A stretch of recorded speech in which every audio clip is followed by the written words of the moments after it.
লিখেছেন কবি প্রবীর মুখার্জি, কণ্ঠে সুব্রত বাগদি।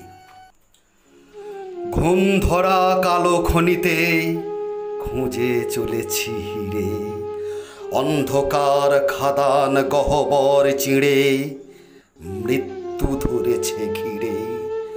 দম বন্ধ শবগন্ধে ভরে গেছে আশপাশ, এখানে ওখানে পড়ে আছে কত ভবিষ্যতের লাশ। মিথ্যা স্বপন খুঁজতে গিয়ে সঁপেছি প্রাণ মন, রতন পাবার যতন করেও বিফল হলো জীবন।